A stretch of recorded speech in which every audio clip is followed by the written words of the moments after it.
All right, your last game at Ohio State was where? Ooh, my last game at Ohio State. Yeah. Bowl game or Yeah. my last Bowl game. It was against the Tennessee Volunteers in the Citrus Bowl. Okay, so it's in the Citrus Bowl, right? So that's and look, you were the 14th pick of the first round, a Heisman Trophy winner. Was there ever a thought in your mind, hey, man, I shouldn't play this game, I might get hurt? No. I wanted to finish what we sought out to do. It didn't work out for us that year. We wanted to play for a national championship, the Rose Bowl, and all that. But to your point, man, no, it never crossed my mind. I mean, there was still some work to be finished with that. Okay, so Leonard Fournette in the Florida Citrus Bowl, Buffalo Wild Wings now sponsors it. Florida has said, hey, he's going to prepare for the draft. I got a little bit of a gimpy ankle. Christian McCaffrey came out today and said, I'm not going to play in the Sun Bowl with my team to prepare for the draft. You got guys that are like, dude, look, the draft is more important than playing one last game with my college football team. How do you react to that? I can see it from both sides. As a college football fan, it pains me that we won't have a chance to watch the two dynamic players play a final collegiate game, along with their teammates. In some sense, you can say it's selfish, but it is, because guess what? If something happens in that bowl game where they get injured, because both of them have been dealing with injuries all year long, who are they going to blame? Themselves. So their heart is where it needs to be, and in terms of it's not right, wrong, or indifferent, it's their prerogative.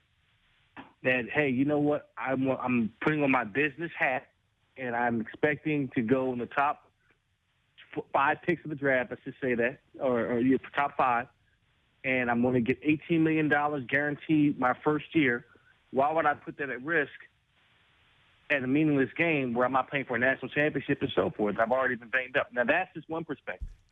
So I can understand it from that end. But, I'm of the old school. I'm cut from the cloth where, I'm going to play the games out with my teammates regardless. I'm going to finish what I started with my teammates, because I look at it from a different perspective. But it's not right or wrong. It's their prerogative, and it's their future. And that's how they're handling that. Yeah, this is, by the way, this is exactly what I have been saying all day. I'm like, I don't like it, and I do think it's his right to do it, but it's all right to kind of criticize him for it, especially because of look, you, as you know, and you were 4 years at Ohio State. Like, those are the guys you work out with all summer, and all you talk about is like, this year we're gonna win a national championship, and we're gonna finish, and then you get to where all right, you don't finish in the Rose Bowl, you're like, I'm finished, I'm done.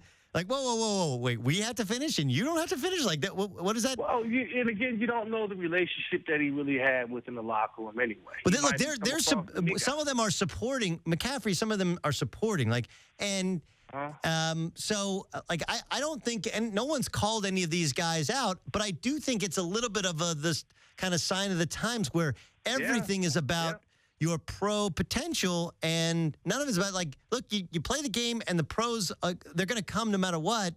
And the truth is, you can count on one hand guys that have been hurt so badly it really hurt their draft stock, right? Right. Well, you look at Jalen Smith last year, right? Which is one, from Notre Dame. I mean, he was projected to be a top 10 guy. No question. He was a workout warrior, ran a 4.3. Just a hell of an athlete. And look what happened to him. So you have these agents, you have these advisors telling these kids in their ears, well, listen, you know what? Why are you going to play in this game?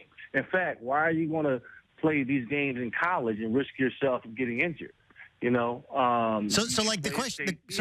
question becomes all right, so does that mean as soon as your team loses 2 games and you're out of the national championship hunt and you're a draftable sophomore or draftable junior and you're going to be taken, then should these guys shut it down then? I mean, that's really kind of where does it end?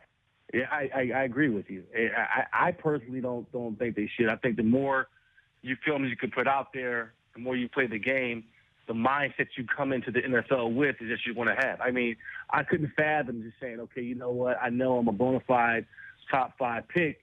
Guess what? That's a lottery pick. That's good. You're going to get money, but is it going to be sustainable with that mindset? I mean, again, what are you playing the game for? Are you playing for money? If it is, if that's your motive, then that's fine. But if you're playing for something greater, if you're playing to be great in this game, you're going to play as many times as you can, understanding the repercussions of playing the game of football anyway. So you're dealing with two different mentalities. It's not right or wrong. Some guys play, hey, you know what? I want to get out my dire need situation. I need money right now. Yep. I don't necessarily love football, and that's all right. And I've seen guys like that. And I've seen guys that love to play, period. They will play for free. My hand is up. I would play the game for free. You know what I mean? So it's not right or wrong, but I agree with you. We should not I hope it doesn't go down this path where a lot of our superstars are sitting out in hopes of going into the NFL, because that would seriously dilute the college game.